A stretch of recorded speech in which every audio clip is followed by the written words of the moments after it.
Basic Catholic, aka Austin.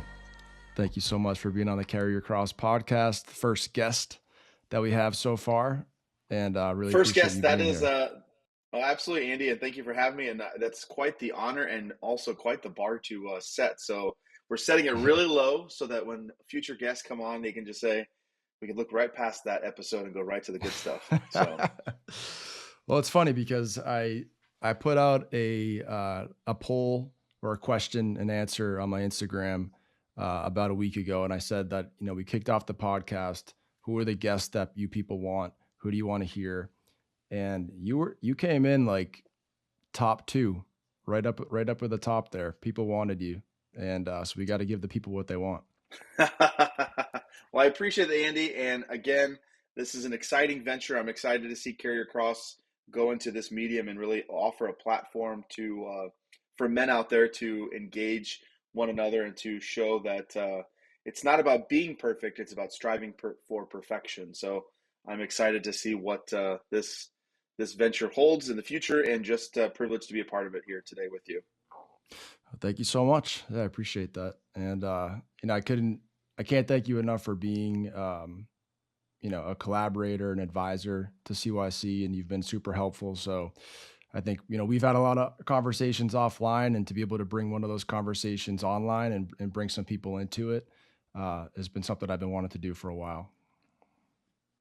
Well, thank you. I mean, it's really exciting to see the goodness that's happening. And my platform, I'm kind of known for holding people accountable. I'm known for kind of pointing out things that are happening in the church, both good and bad, and also in the political world and in various things. But it's also important that we spend time to highlight the goodness going on. And I think one of the things that people definitely need to be reminded of is how many amazing men and women there are out there that are really striving for holiness, who are normal, who are trying to Yep. just be good Catholics. And I think for me, meeting people like you and having people like you in my life is something that helps me also remember the fact that we're living in a pretty exciting time, even if it's crazy and uncertain at times.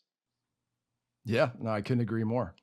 Well, I mean, speaking of that, speaking of your social media page, that's how we met. When I started Carry Your Cross, we connected.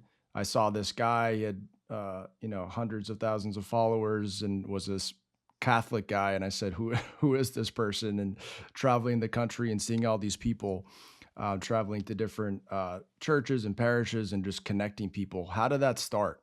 Where did that come from? Were you always on social media? Did it just The happen out of moment I was nowhere? born, yeah, the moment I was born, I was gifted this platform.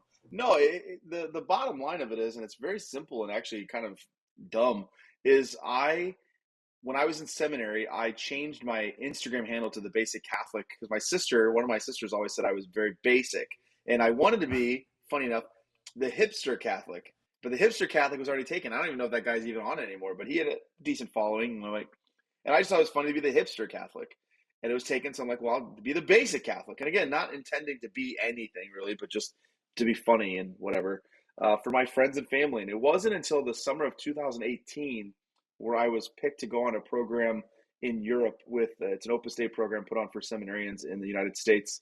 And through that experience, I was very blessed to meet various church leaders, spend time with various people, and people started following along. And I left that summer, I want to say, with 1,200 followers, and I came back with like 20,000 or something like that. It was crazy, and it was happening very quickly in real time.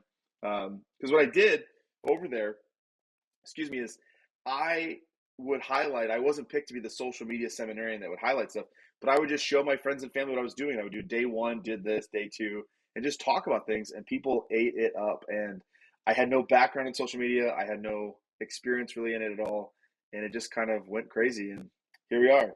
And I was with some people last night in Denver, and I walked into a party, and people came up to me like, "Oh, it's the Basic Catholic," and I forget sometimes that is something because I'm just Austin. I'm just a guy currently in my kitchen because it has the best lighting right now in the dark.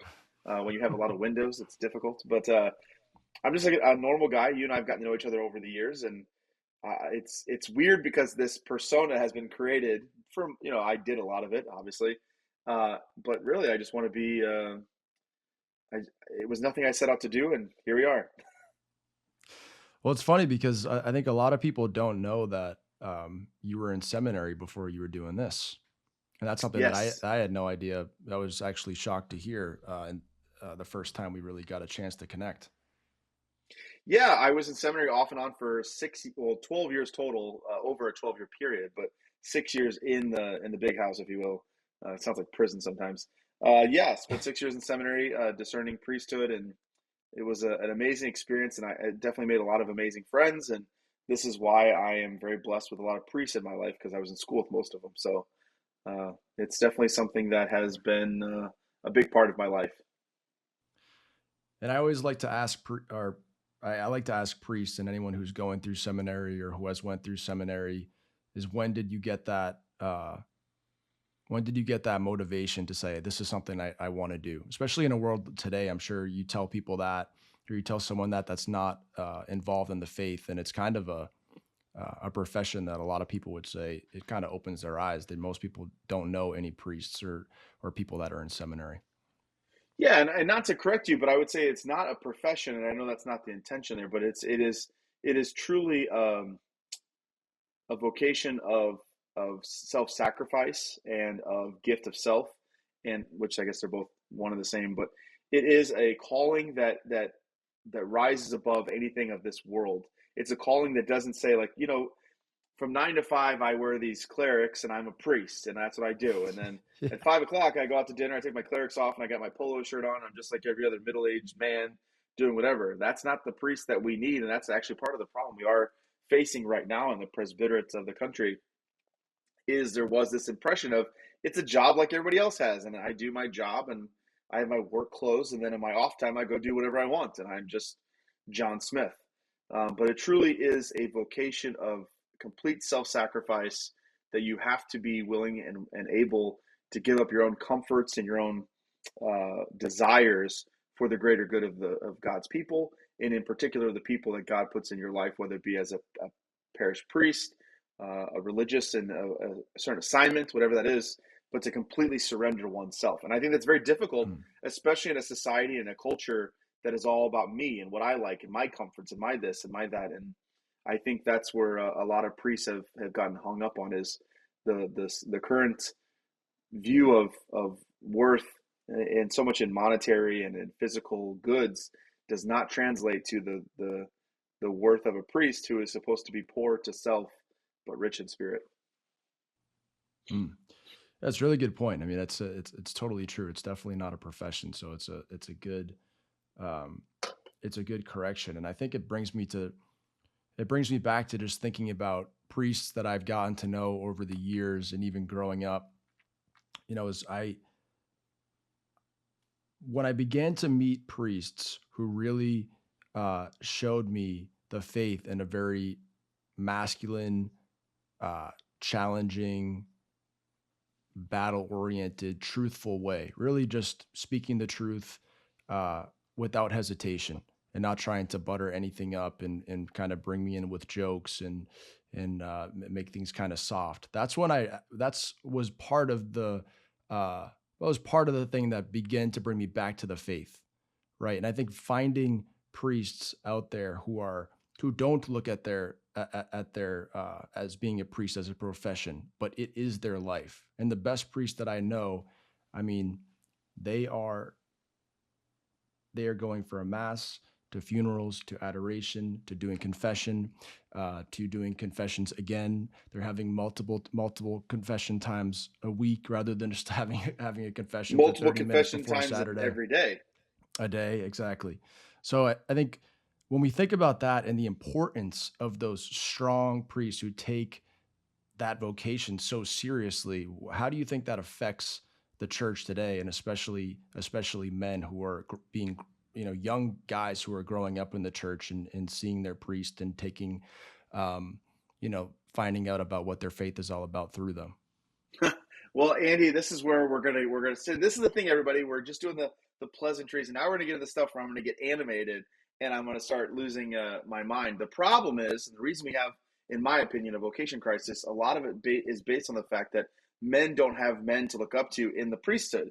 Men look at priests who are, unfortunately, a lot of them, not this is not an offense to the wonderful priests out there that are middle aged and of a certain generation, who have shown uh, a lack of enthusiasm, a lack of drive, a lack of love and zeal for their vocation, and ultimately a of love and zeal for the Eucharist and for the church.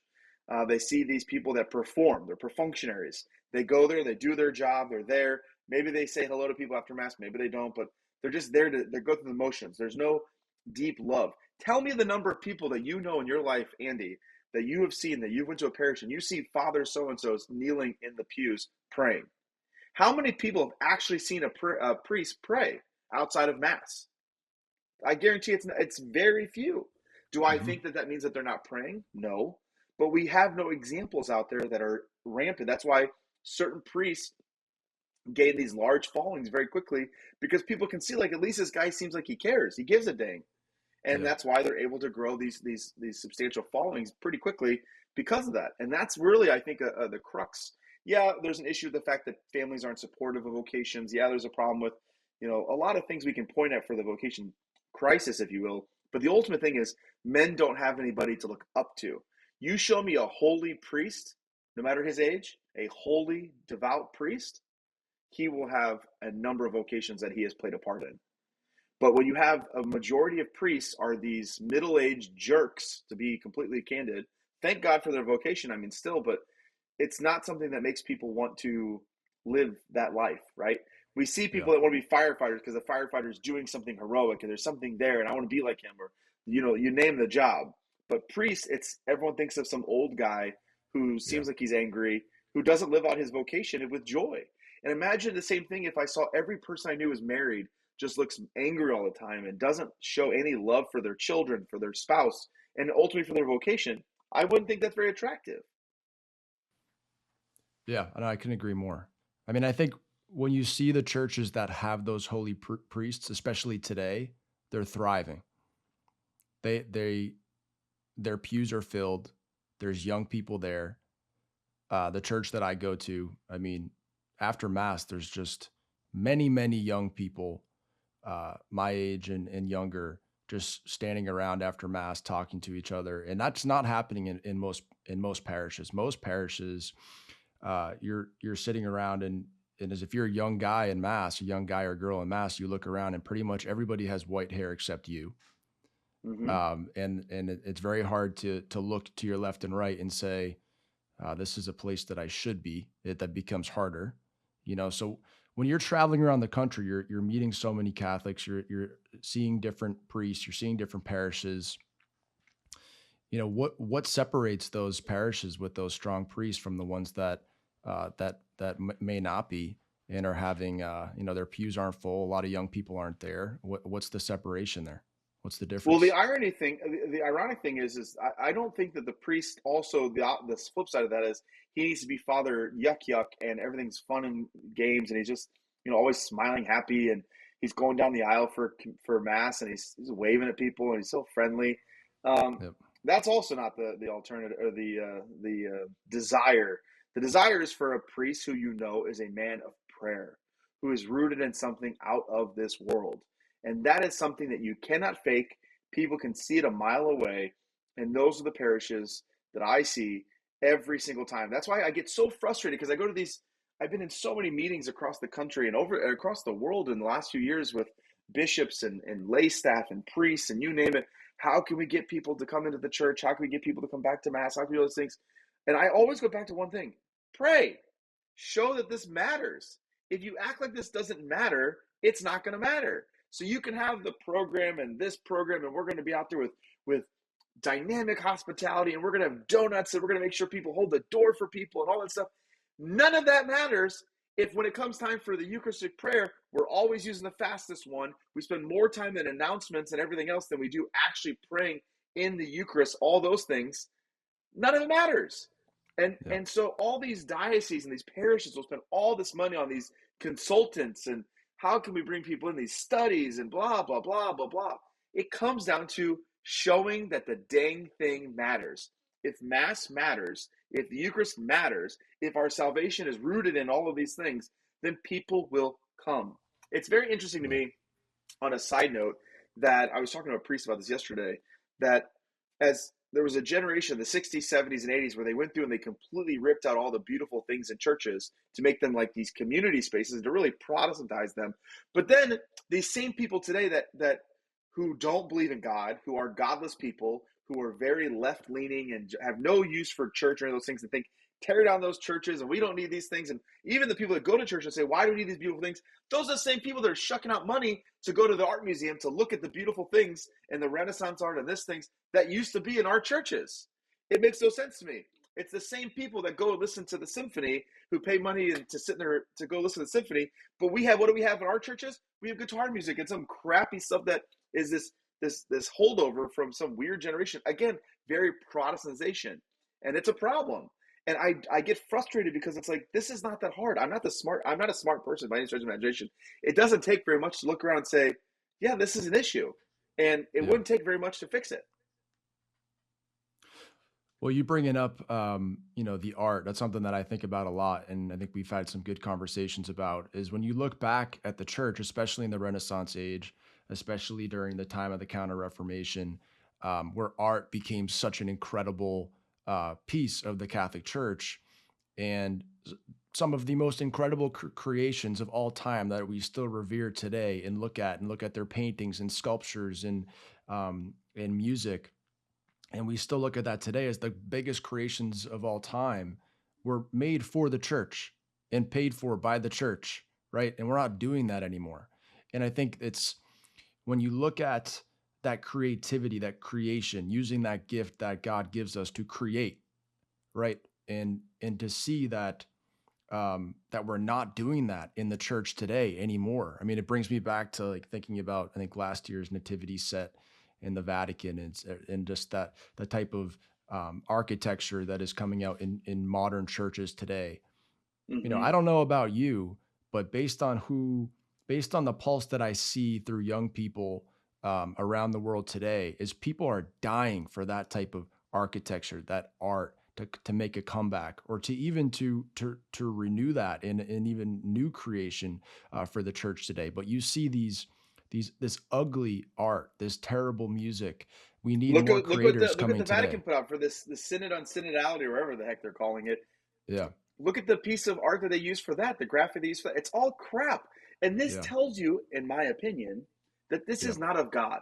This is all demonic. This is all this other thing that's at play here. And it's it's in line enough with the church so we can say, oh, look at this wonderful thing, but it's crap. yeah, Show me when the Vatican, and we're so concerned about this, how do we get people back? When was the last time the Vatican had a Eucharistic, had a holy hour? Invite people in to actually just pray silently in front of the Eucharist. Show me the Vatican who opens their doors anymore to confession. I was just at the Vatican a few months ago, and it's embarrassing. It's a museum now. But we want to do all these programs and find out what people this and find out that and do all this stuff. Use what God gave us in the sacraments. yeah. This isn't, like I said a million times, this is not rocket science, but we have this generation that is pulling on the church and wanting to go down this road that we have shown time and time again is nothing but a failure. And there, I'm not getting into liturgical wars between Novus Ordo and the Latin Mass, because it's a whole other topic, a fun one, but another one. But at the very least, let's actually show some reverence. Let's treat a Yeah. sanctuary like it's sacred and it's not a place to just walk through. And Susie Smith goes into the tabernacle and takes Jesus out because she wants to go do something. Or that we have 19 million people distributing communion because it makes the line go by quicker. That we have Father Mm. so and so who wants to rush through everything so he can get out and go to dinner afterwards with his friends. That we actually show that this stuff matters. And again, I've said this over and over again, and you alluded to it earlier, is show me a parish's health. You can find it in one way, in my opinion. How often do they offer confession? If they offer confession once a week for 30 minutes, they're just performed. It's perfunctory. It's just what we have to do because we're in a Yeah. Catholic parish. I'd If say you actually care adoration about too. this, yeah, if you care Mm. about the soul of your people and you want them ultimately to go to heaven, you believe this stuff, you're going to Yep. offer confession more than once a week. You're going to offer it, I would assume and hope, once a day. And are Yeah. there going to be days where at your parish where there's people not coming? Yes. But the number of times, as you alluded to, I travel a lot. I go to confession on the road a lot. The number of times I went to a parish rectory and knocked on the door and said, "Can I asked if I can go to confession?" and had been told no because Father's busy or Father said this or Father is embarrassing. Yeah. And to me, that shows a priest that doesn't understand his vocation. Now, I'm not saying there's not circumstances where he is actually busy and he just can't do it right then. Yes, that's that. Again, let's use common sense here. But there's such this cancer on the church that is horrific to watch, and all of us see it. No one wants to say it, and then you have a segment of the people, and young people too. So it's not just these old people. Young people too have bought into this narrative that this is church, and Yeah. the way to be church is that I have a ministry and you have a ministry. And I am a minister of this, and I'm a minister. Get on your knees and pray. Get on your knees and adore the Lord. Get on your knees and ask for forgiveness for your sins. That's the way we're going to change the church. It's not going to be through more programs and bullcrap synods, in my opinion. Yeah. Well, it kind of brings up a good subject that I've been wanting to get into a little bit, and it talks about it revolves around well, one, the Latin Mass, and we know that there's a lot of a lot of hype around that. The Novus Ordo, the distinction between the two of them, and also when you use the word, I think you used the word reverence at some point, Yeah. and when you find, I think when you find a church and you find a priest where you go to mass and you can feel that that priest truly believes what he's doing there, right? Mm-hmm. He's having the sacraments. He cares about the souls of his parish and the faithful. That's his job, to get them to heaven. Mm-hmm. You can feel that. I mean, I've felt that in different parishes, and have stayed at those parishes because of that. Well, what if you're a person? What if you're listening to this podcast? You're in a parish, and you know that you're going, and the priest is spending more time talking about COVID regulations than they are during the consecration, right? Yeah. What's your advice to somebody like that? Because at the end of the Find a day, new parish. it's still valid, right? Because you can say, well, the mass is valid, which it should be. Well, what should they do? If we watch the Olympics or any sporting event, if we watch a football game, for example, let's use football, and the players were there. They made passes. They did the things that happens in football, but they weren't there to win. The game was lackluster and boring. You could tell that their heart was not in it. Football would stop being popular. People would stop watching. So there's this thing in the church that we've been almost like made to believe that mediocrity is is fine. And that's ultimately what it is, well, did Jesus come? Was he there in the Eucharist? Yes. But was this the best way to adore our Lord? No. Was this in any way something that's going to actually glorify the Lord? No. And I'm tired of pretending that this is okay. And I will say this, and you're the first person I've said this in a public setting and not just like little snippets here and there, is I'm somebody that came into the church as a convert. I never knew what the Latin Mass was. And when I went into the seminary, I thought Latin Mass was just the Novus Ordo in Latin. We would go to it once a month. That's all I thought it was. It wasn't until much later that I realized, no, there's this entire other thing that we were never told in seminary. It was never discussed. And I started to go to it, not because I was seeking it out, was because as I traveled around the country so much, I got so sick of experiencing abuse, after abuse, after abuse, after abuse. And after the diocese spent so much money to teach me liturgy and all these things and the rules and the regulations and the things that come with you should do at mass and all those things, and to see them broken every single time at every single parish. Maybe it's just a little thing here, maybe it's a little thing over there, but a lot of them were pretty obvious. And so I was almost pushed into going to the Latin Mass. And I will tell you, there's been no more powerful experience for me as a layman than to really enter into what's happening at the traditional Latin Mass, or whatever we're calling it these days, since who knows what's happening. Yeah. And again, I think, to not be scandalous, but I think this what we're seeing now in the complete and utter punitive nature coming out of the Vatican and coming from bishops around the country, in particular this country, towards the Latin Mass and the Latin Mass community, I think is completely an example of the fact that there's something demonic here, because it makes zero sense. And to touch on this topic and to be as careful as I can with my language, I can't see how a papacy that has built itself on accompaniment, on walking with people, on meeting people where they are and being pastoral, has shown zero desire to be pastoral, to walk with people, to understand where they're coming from on anywhere with the people that have found a home in the traditional Latin Mass communities. And this whole BS line about the fact that this is all for unity is nuts. Because if it's actually for unity, then why do we have the Byzantine rites? We have all these other rites that they do. We just allowed for Yeah. the English rite, or whether the Anglican rite, to be a new thing in the church, and it's fully allowed. No one's saying, "Oh, I'm so confused," and it's not unified. It's a Yeah. BS thing.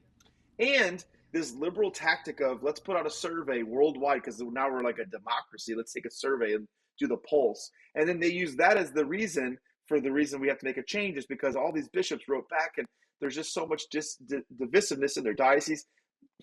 Show us the papers. I don't agree with it. I don't believe it at all. And I've never been this outspoken about this until the Vatican and these bishops have shown zero care for people, and they're using false narratives to push an agenda that's not true.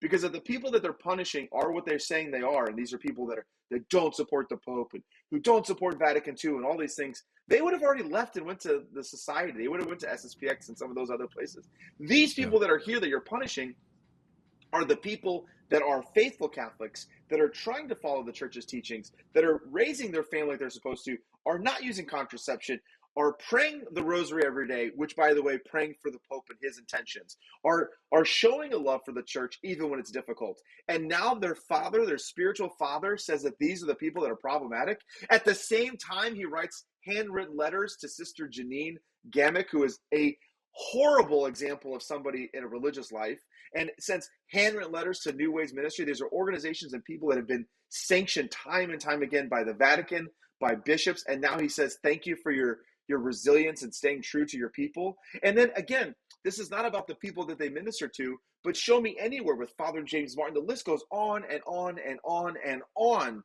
Show me any time that these people have called their people that they're supposedly so great at ministering to conversion, to actually live out the gospel. Because the same people that say, well, that's not what Jesus would do, bullcrap. Jesus did go with the sinners, but he called them to conversion. He didn't say, you just do whatever you're doing over there, you're going to be fine. That's not what he said. He loved his people, and he called them to conversion. None of these people that are getting handwritten letters from the Pope have actually ever shown them calling their people to conversion, to what the church asks of us in our life. And that's not just based on sexuality, that's based on a number of things, and I find it to be problematic. And I'm tired of pretending that this is okay. So what would you say to the people that say, Austin, you're just angry, like stop being so angry about this? I Like am angry because this makes no sense.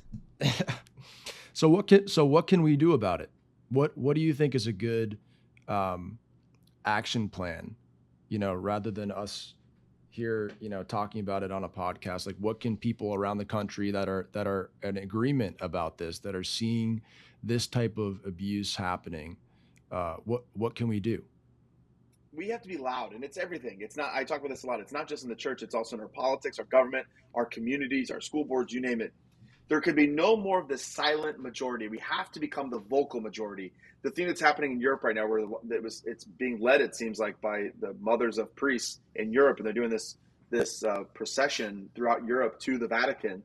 We need Yeah. to make ourselves heard in our diocese. We need to make ourselves heard, and not in a way that's divisive, not in a way that's mean spirited, but in a way that shows hope, in a way that shows zeal. Excuse me. We must continue to pray for the Holy Father. Places like the Archdiocese of Chicago, the Archdiocese of Newark, the Archdiocese of Washington, D.C., these places who have bad leaders,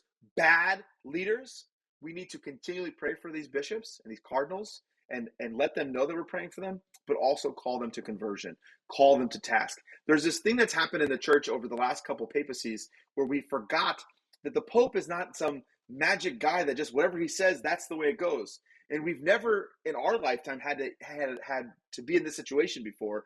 And so it's very uncomfortable for people to say, like, I don't agree with what Pope so-and-so said. I don't agree with it. And he's not speaking infallibly. If he says focus water is the greatest water in the Catholic world, okay, that's his opinion. That doesn't mean it's church teaching now, right? He might be right that it's the greatest water, but that doesn't mean that it is now dogmatic. And that's where people in our lifetime, in our generation, they've never been in a situation before where, wait, the things the Pope is saying is not making sense to me. And I don't have a degree in theology, maybe, or I don't have, an MDiv or whatever else we were giving people, but it just doesn't sit right with me. And I think that's the biggest thing is we need to show people the better way. So we don't go around attacking, but we also don't pretend that this is okay, right? For people that don't understand the difference between the Pope speaking infallibly and speaking on dogma, can you touch on that real quick? Yeah, very very simply is there's certain things that have to happen for the Pope to speak infallibly. It's only happened a handful of times, and all of them so far have been on Marian things. Immaculate Conception is one of them. The Assumption is another one.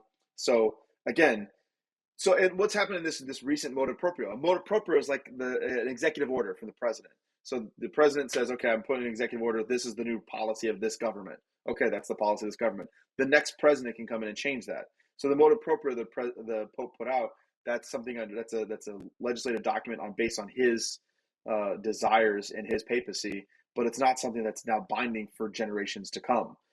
If a new Pope comes in and wants to change it, and so that's confusing for people too.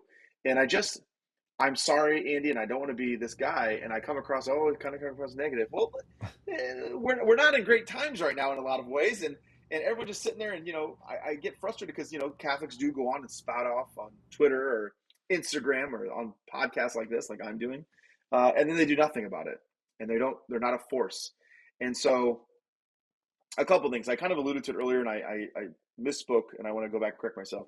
If I'm in a parish where liturgical abuses are happening, or there's problems going on, or the priest is one of those ones that we've described that is just not really there, we don't move parishes. One, we're not supposed to. As Catholics, we go to the parish in our boundaries. We're not Protestants. We don't church hop. And two, we stay. And we're sitting in that front pew. We're praying. We're being examples for everyone else that this is my parish, and I have a right to be able to worship the Lord in the way that the church subscribes. And that is a God-given right to me, and it is owed to me by the shepherd that has been put in charge of my diocese, and ultimately the priest that he has placed in my parish. And I'm not going to just move somewhere else because I don't like this place and Father stinks. I'm going to stay here, and I'm going to demand better, and I'm going to get engaged, and I'm going to be very, very vocal about my desires. And I'm not just going to complain anonymously to the bishop. I'm not going to do this. I'm going to speak out. The problem is most people don't have the backbone to do that. The problem is that people don't want to have any conflicts. The problem is people would rather send anonymous letters. Those do nothing. Coward actions mean nothing in the end of the day. We have to be bold, we have to be heroic, and we have to be willing to suffer. Because that's the other piece of this. People don't want to suffer. They want the prize, but they're not willing to suffer to get to it. We want the weight loss, but we're not willing to put in the time to do it. And that is just not the way to think of it. We have to be willing to give of ourselves and to put skin in the game.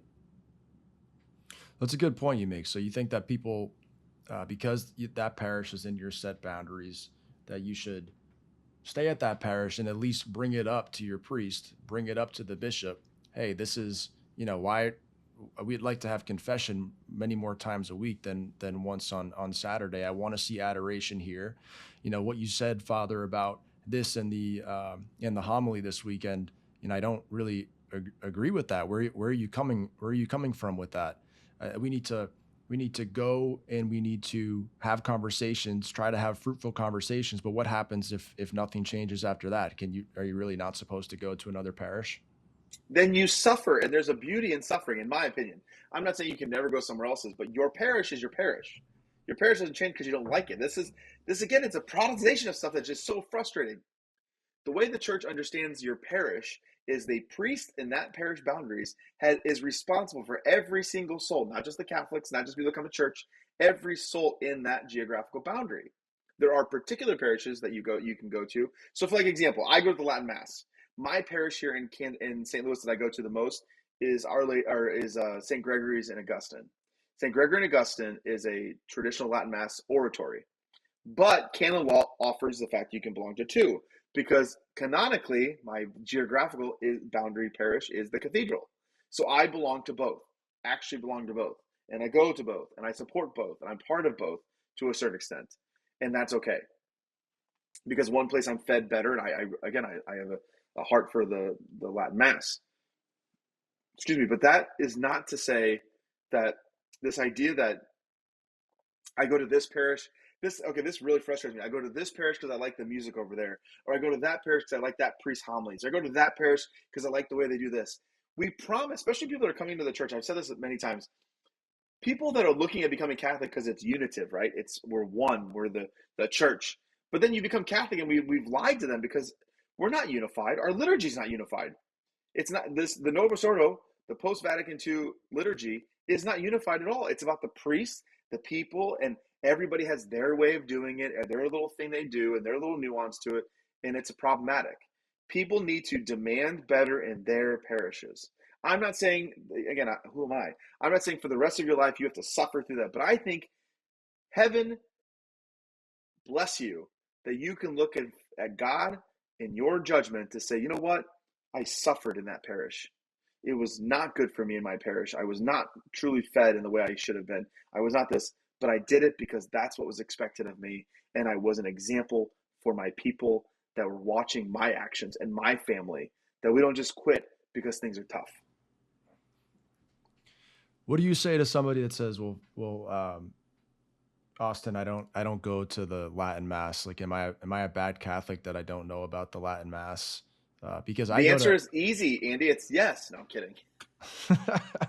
go on. No, that's another thing that people don't understand is it's not to say there's no question of validity. If someone questions the validity of the Novus Ordo, then they're automatically discredited because there's no question the validity of the Novus Ordo. There is a difference, and this is something that was very quiet. No one really wanted to talk about it because before this recent motu proprio in these traditional communities, it was known just to keep your mouth shut and just be thankful that we have this opportunity to have the Latin Mass and don't create problems. And everyone just quiet, was very quiet. But in my opinion, now that the Vatican and various bishops have been so punitive and just negative and nasty towards these communities, then fine, let's have a real discussion. The real discussion is the fact that when you actually look at the history of how the recent mass, and this isn't a Vatican II mass, by the way. It's also frustrating. It's that whole liberalization of things in the narrative. Well, this is the mass of Vatican II. Bullcrap. Go read the documents of Vatican II and tell me how anything you see in your parish right now is anything what the Vatican II documents even ask for when it comes to liturgy. It's not. This is some other thing that came about, and we're supposed to pretend that this is okay. So I would tell anybody who's listening that go to Mass first and foremost. You need to go to Mass. I would say I'm not impressed that you go to Sunday Mass. That's your bare minimum of being a Catholic, is you go to Sunday Mass. But go to Mass. Wherever that is in your boundary, go to Mass. But do research. Put in the time and the effort to learn more about the traditional Latin Mass or the Mass. And go and I really find it hard to believe that if someone truly goes in with an open heart and open mind, not based on any preconceived notions, and goes to the Latin Mass, will leave not feeling that they've encountered something otherworldly. And that's the ultimate thing is, there's such a push now from people saying, well, it's actually good that the Pope has put these restrictions and all these things are happening because this was a problem, blah, blah, blah. And there's very beautiful, reverent Novus Ordo masses, so blah, blah, blah. It's not about a question of beauty. It's not a question of whether or not that it's solemn and it's, the priest isn't jumping around and being a moron during Mass. The question is the sacredness of the actual Mass. When we understand the Mass in the Novus Ordo, a lot of people think of the Mass as just the Last Supper personified, right? And it's a meal, and we're here for the meal, and that's why the priest, now the altar is facing us, and we're sitting at a table, and it's this thing. Bullcrap. Father so-and-so walking up that aisle, he is going to Calvary. The lamb is being slaughtered and given up for us again, right? This is not a happy occasion. This is something very solemn, very somber. And that's why before the priest even steps into the sanctuary to start celebrating the Mass, there's all those prayers in the TLM, in the Mass of 1962 and before, that there's all these prayers that the priest does of his own worthiness. Before, when he's putting on his vestments, he's not back there talking to Susan from the parish council. He's praying these prayers and talking about these things. He's wearing the amice and all these different things that people say, well, does it really matter? Mass is celebrated. Yes, it all matters. And the other thing I will say is, for the people that say, it doesn't matter, just go to one or the other, I say no, there is a difference. There's an absolute difference. And there's a reason why the traditional Latin Mass is being attacked the way it is, because the devil doesn't want it. When all these parishes closed down around the country because of COVID, The Latin Mass parishes were one of the only places that kept themselves open, even sometimes against the wishes of their ordinary. And Mhm. even people that had no desire or even any knowledge of the extraordinary reformed community started to go there because it was the only place they were being fed. And there's a reason why, and this is why this older generation of priests and bishops and cardinals and so don't like this stuff, because they think of it as like this is the thing that we didn't want. We don't want this clericalism. We want everyone to just be, nice and friendly and all this stuff. And I call BS on that, even because the people that are allegedly the friendly, nice people that just want to love are the most evil, mean-spirited people you're going to meet ever. And so for me, going back to your original question, people need to go to Mass, and they need to go deeper into the liturgical history of the church, what the Mass actually is. So I don't care that I go to the Latin Mass for months and I didn't understand what was happening. I was very uncomfortable, but there was something about the fact that there was something special happening. And it's not just some guy up there just celebrating, saying some words in a book very quickly and then distributing Jesus as though he's a cracker. And I'm sorry, but it becomes so mundane that it means nothing. There's something about the fact that when you go to a high Latin Mass, that there's something very uncomfortable about it, but also something very otherworldly about it. There's something happening here that's special and that makes me uncomfortable, both physically, mentally, and even spiritually.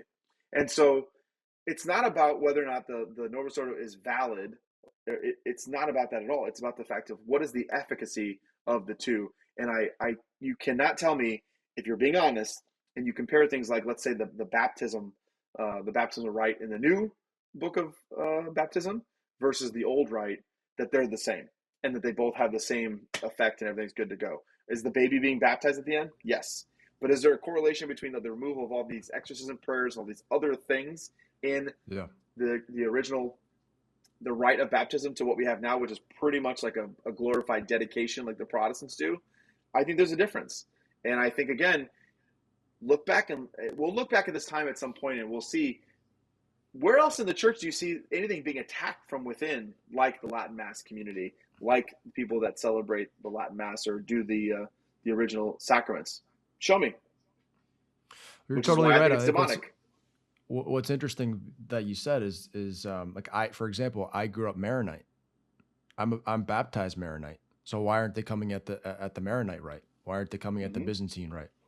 Yep. Why is it just the Latin Mass? Or even I love listening to Jesse Ramiro, and I've heard him on countless occasions talk about, and other exorcists or exorcists themselves speak about when they're in the middle of an exorcist and there is an unclean spirit that needs to come out, and they've been at it for hours and hours and hours, that many times they will switch to the Latin rite, and that will do a lot more damage than the new rite, especially if they're fighting some sort of extremely strong demons, which is very interesting. And I think what kind of what ticked me off a little bit the first time I went to the Latin Mass, um, is I just felt like I was lied to, right? Because growing up, I never learned about it, through CCD, going to Mass. I never learned that that was even a thing. Now, could I have done better and learned about the history of my own church and really understand that? Yes, 100%.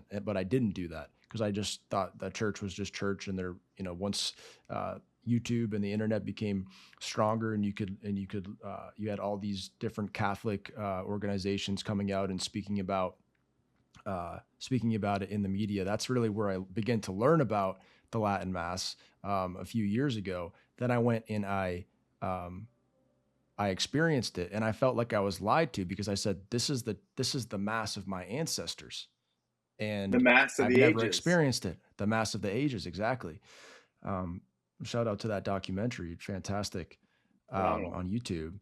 But But it's the same thing we're seeing, Andy. yeah, It's the same thing we're seeing from the political sphere, and this is why we're seeing such a crackdown in social media on conservative voices. Is because before, you only could get information through the traditional media outlets, the mainstream yep, news, TV, print, all those things. But with the advent of social media, anybody could have resources to anything, and so they couldn't keep a thumb on those things. And it's the same thing with the traditional communities.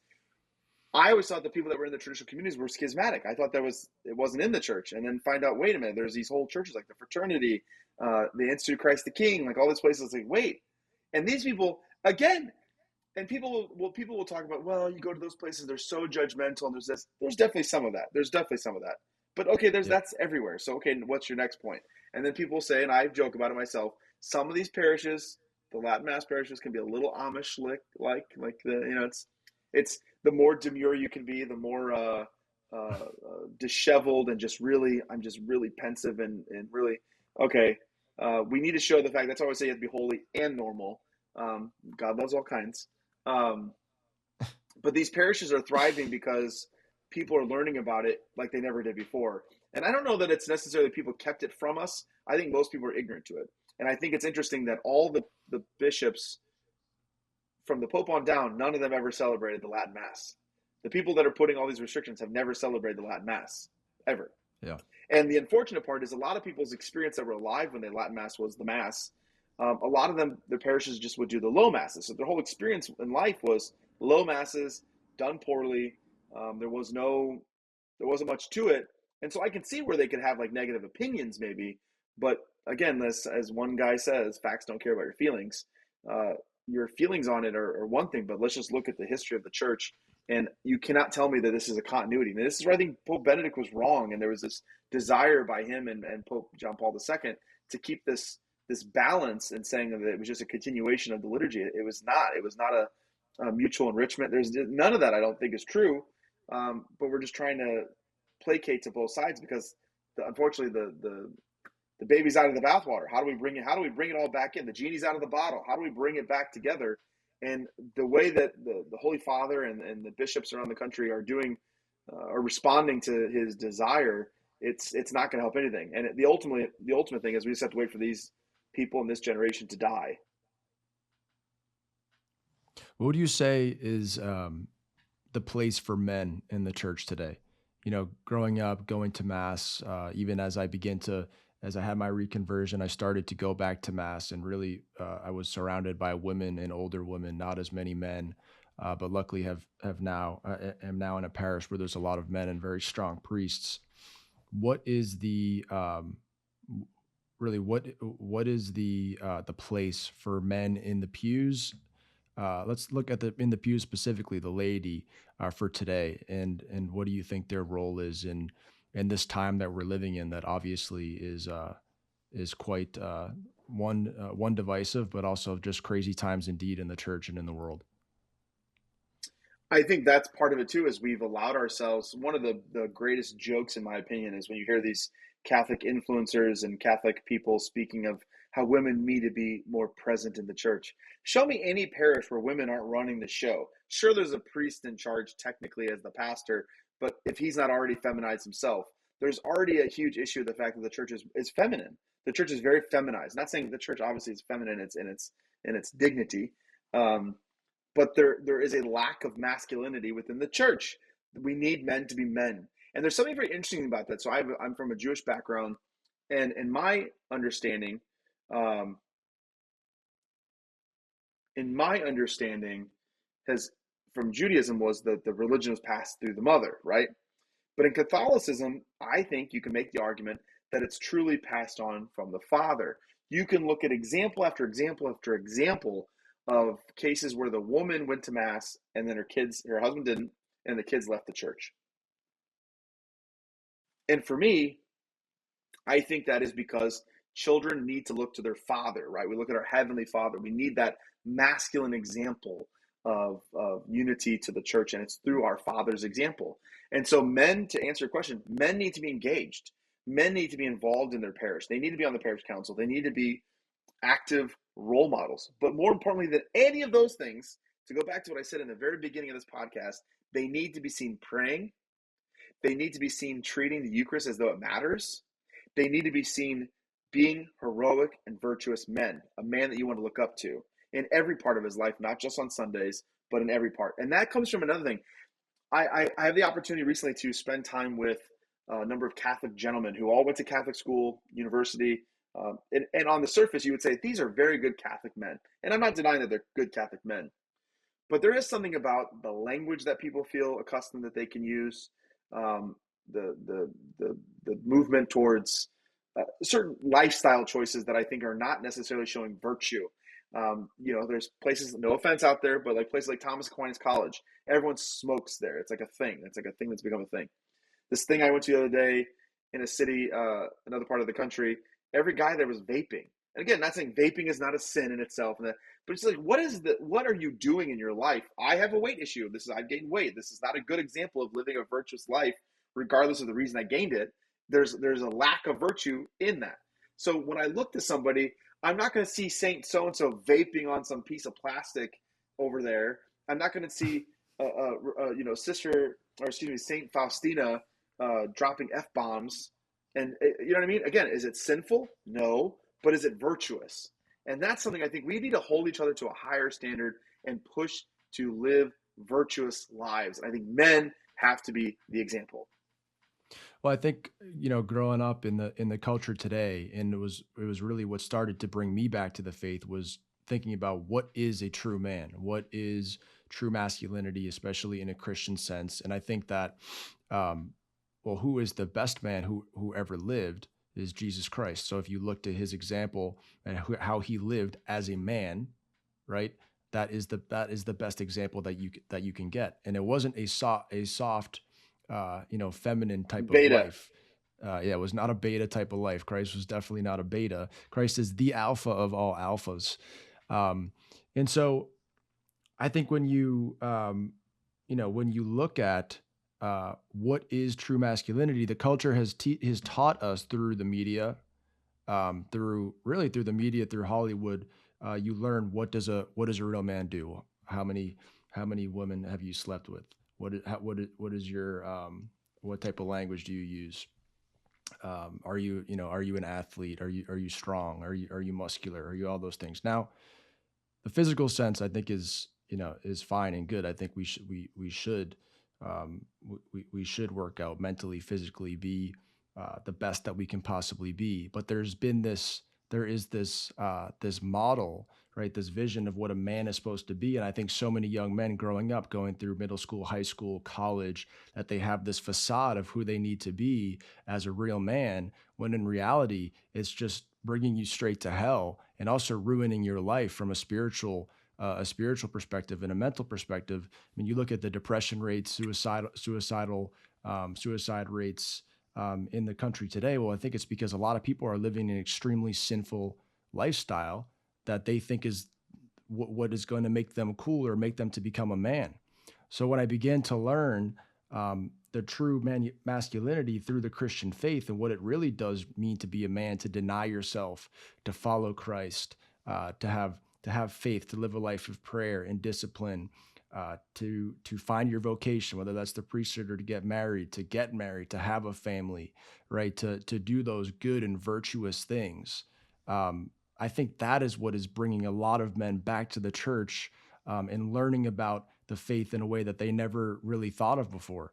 And many of the guys today that are living that other version of Christianity, other version of masculinity, which is so wrong, often find themselves just in a hole, in a pit of darkness that they can't really find their way out of. Absolutely, and it's all part of it. Any side of an extreme is always going to be problematic. So if a guy is toxic in his masculinity and is sleeping around or is abusive to women or is living a life that is definitely not something you want to look up to, that's a problem. But on the flip side of it, is the guy's feminized and is, as we call it, easily to put out, a beta male, also problematic.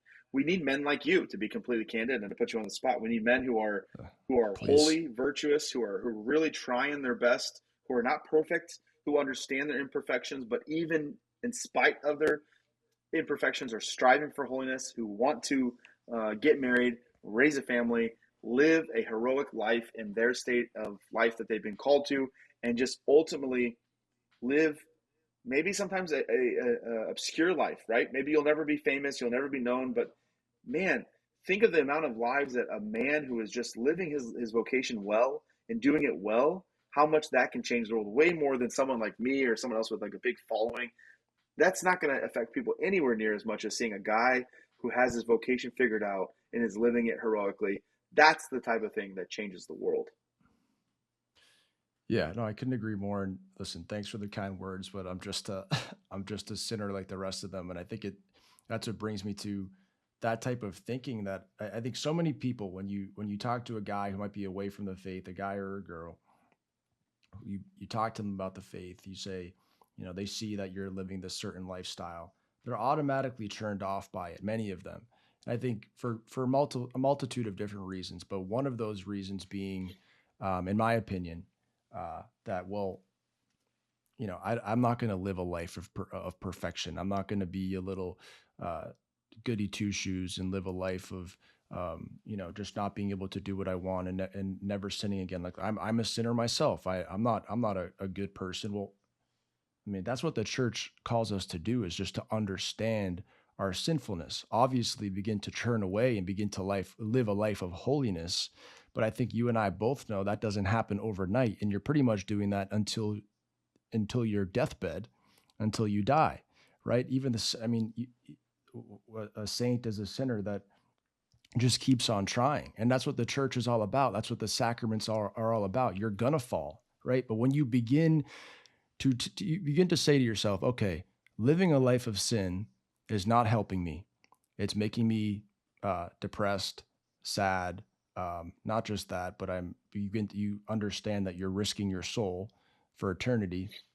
And you say, I'm going to begin to live a life of discipline, of denying myself, of begin to try to live a life of holiness. Go back to mass, begin to be around the sacraments, change your lifestyle.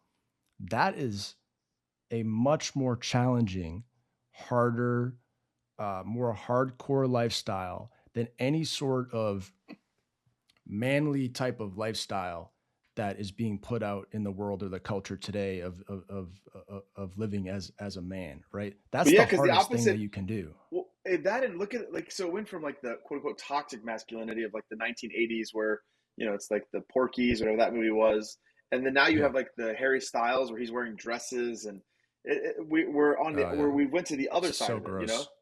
Yeah.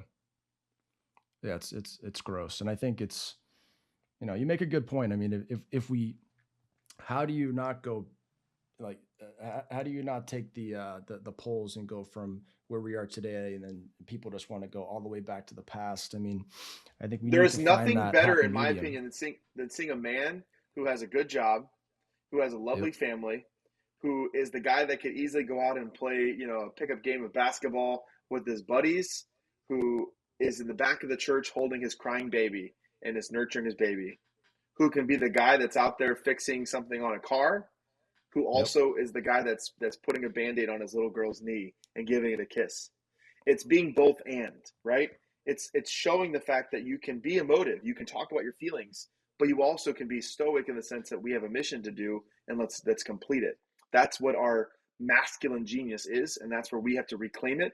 And again, looking at society as it falls apart around us, we have an opportunity to, the new evangelization, in my opinion, the new evangelization is we as Catholics have a responsibility to call other people to conversion, and we are the ones who are going to be left standing to show people the better way. And it's through the Church of Jesus Christ that he established in the sacraments, and it's only going to be found in that. And if we can do that well, we truly can be the evangelizers, and we can be those same Catholics from our history, who would go into places with the godless places and bring people to conversion and a deep love and unabiding uh, desire for Jesus Christ. But it's only going to be found when we're willing, as I said earlier, to put some skin in the game and be willing to be heroic examples. Again, I'm not saying that you have to be, have a billion followers on social media and do all this stuff. No, you need to be the best man, the best woman, the best whatever you are to your absolute uh, ability allows for, and then maybe a little more.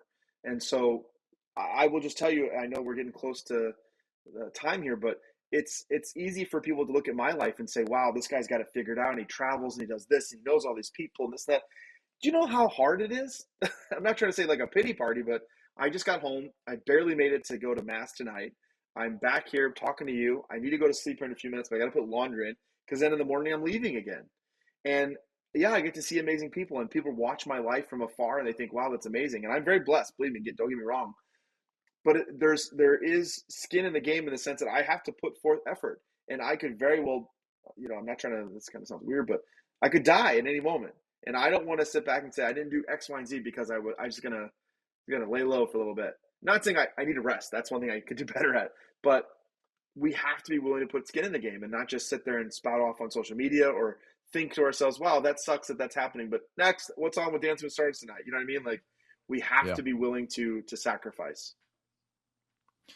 Well, hey, I don't think there's a better way to end it than that. I appreciate you being on and taking the time, Austin. I know you're probably the one of the busiest guys in the Catholic world, next to maybe the Pope. So, I appreciate you taking the time, and this was a lot of fun. Thank you, Andy. I appreciate it. I want to leave you with one last thing.